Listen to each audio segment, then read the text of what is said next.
Buenas tardes, soy Pedro García, miembro del Movimiento de Educadores Simón Rodríguez. También presido la Asociación de Educadores Jubilados y Pensionados Unidos de la región capital.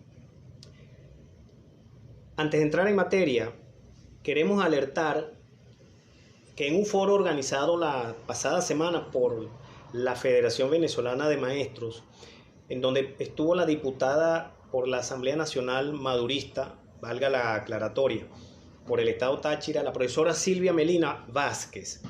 Ella informaba de varios proyectos de leyes que habían sido introducidos por ante la Subcomisión de Educación Integral y Comunidades Educativas.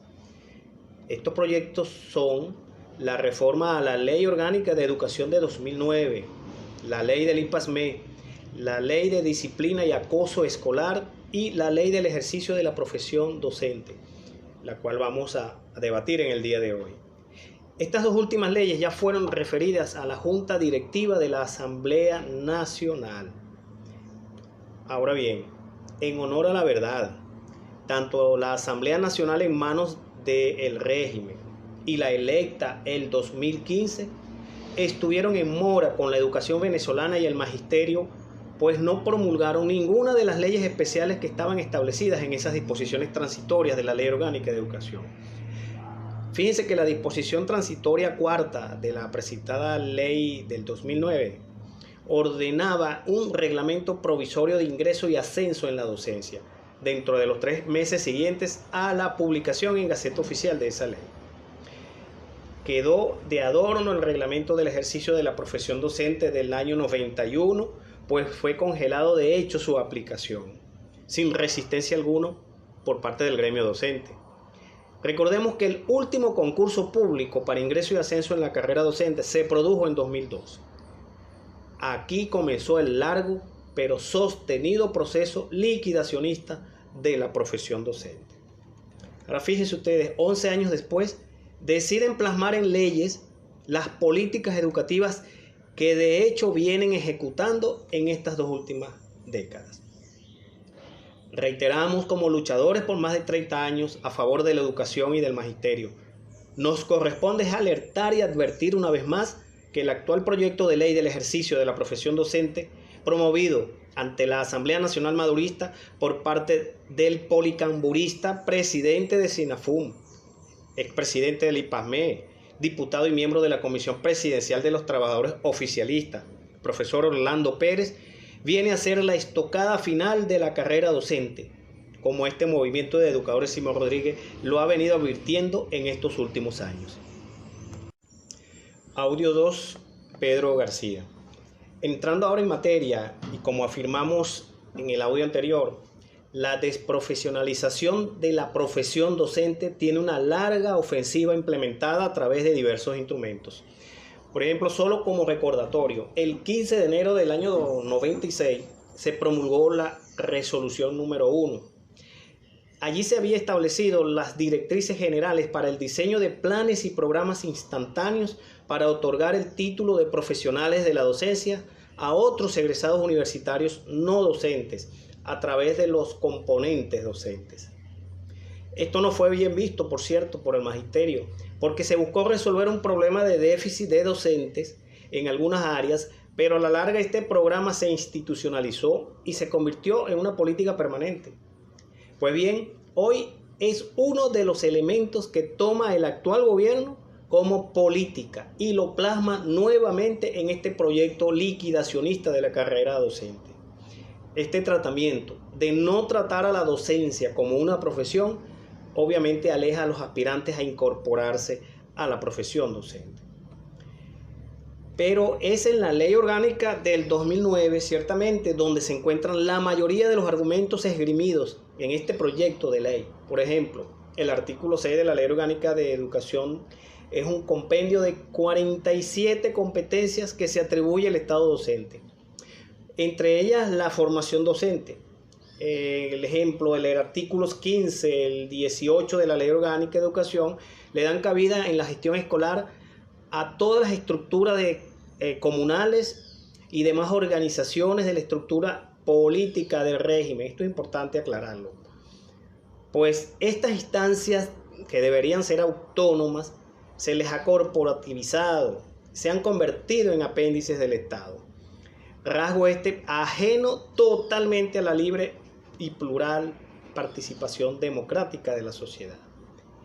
La resolución, por ejemplo, 058 del 2012, de igual manera, viene a darle una mayor organicidad a algunas de las estructuras de gobierno educativo y comunitario, relegándose la autoridad y el liderazgo del docente y más aún del director de las instituciones educativas. Inclusive, en la primera y la segunda Convención Colectiva Única y Unitaria de los Trabajadores de Educación, se hicieron concesiones al Estado patrono.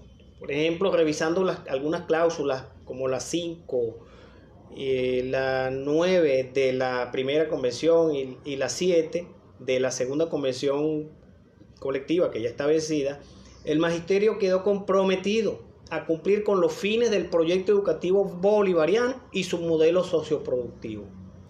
Se aceptó entonces la nomenclatura de un régimen que no se ha detenido en aplicar un modelo paralelo de educación ajeno al establecido en la propia Constitución Nacional.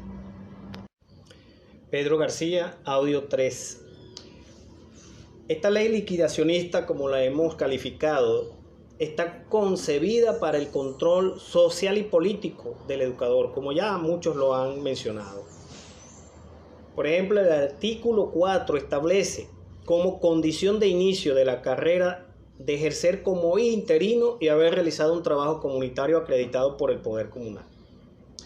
Por ejemplo, actualmente más del 70% de los docentes activos son interinos. Esta condición le permite al gobierno, al patrono, mantener bajo control al docente, pues opera un mecanismo de chantaje. La mayoría de estos los afilian automáticamente al sindicato patronal, por ejemplo. Les sugieren no protestar y si lo hacen, son despedidos. Ejemplos hay a montones. Al mantener por tiempo indefinido sin titularidad a los docentes, se les prima y elimina el derecho a transitar en la carrera, pues no puede ascender, no puede ser promovido y mejorado en sus condiciones laborales. Ello lógicamente violenta el derecho a la estabilidad laboral consagrado en la Constitución, en la Ley del Trabajo, en la Ley Orgánica de Educación y la propia Convención Colectiva del Trabajo. Fíjense, el artículo 9 elimina de la carrera docente al director y al supervisor. Se cambia la condición de personal docente ahora al de personal de confianza. Es un cargo político de libre nombramiento y remoción ahora. Los famosos cargos 99 de la estructura de cargos de la administración pública. Se elimina de un solo plumazo el derecho que tiene todo docente a ascender a la máxima jerarquía.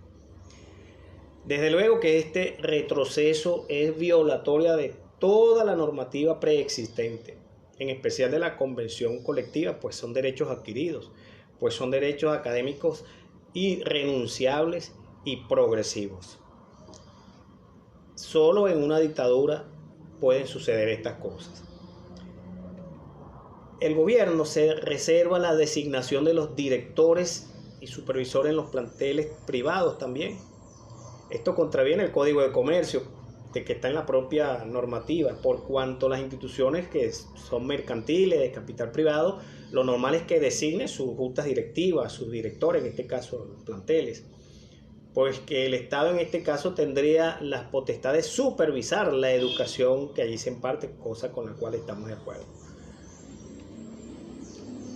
Hay un detalle muy importante y es que el Estado docente, en este caso el Ministerio de Educación como máximo órgano rector, le está transfiriendo casi todas sus competencias a los consejos comunales y todo tipo de colectivos educativos externos, inclusive al plantel educativo, para que sean las instancias, apéndices de este régimen, quienes avalen los méritos, la reconocida moralidad técnica, académica y comunitaria.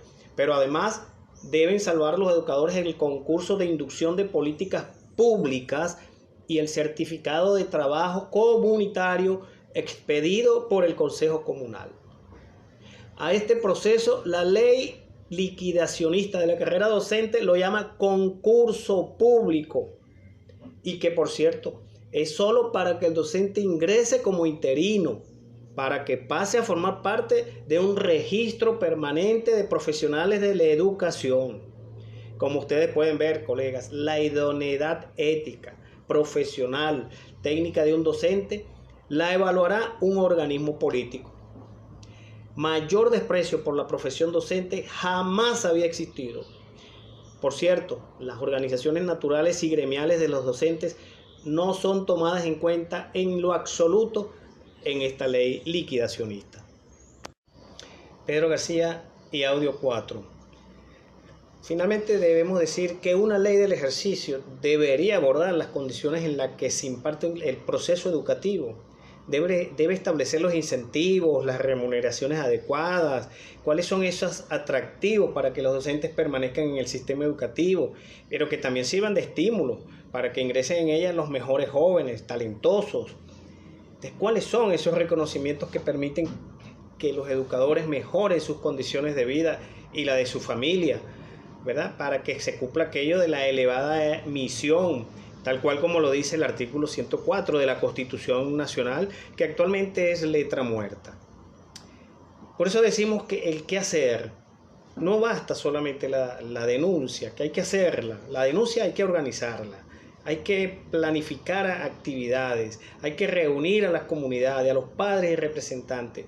Pues esta ley liquidacionista de la carrera docente, en el magisterio debe ser ejemplo de vanguardia, de abrir caminos, de ponerse al frente de la lucha, no solo salarial, que es importante, sino también por el cambio de esta sociedad, porque de este país, porque una ley puede o no ser aprobada, pero es un país sumido en la mayor crisis de toda su historia, requiere la participación activa de sus docentes por esa nueva sociedad, donde priven los valores de la solidaridad, de la justicia, del progreso, de la soberanía del país, que hoy está bastante cuestionada.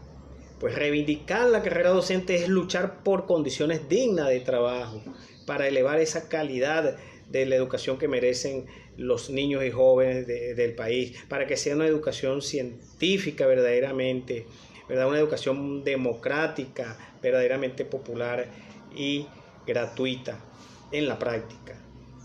Por lo tanto, es importante que nos organicemos. Las asambleas de ciudadanos son una buena instancia para incorporar este tema, porque es un problema de toda la sociedad.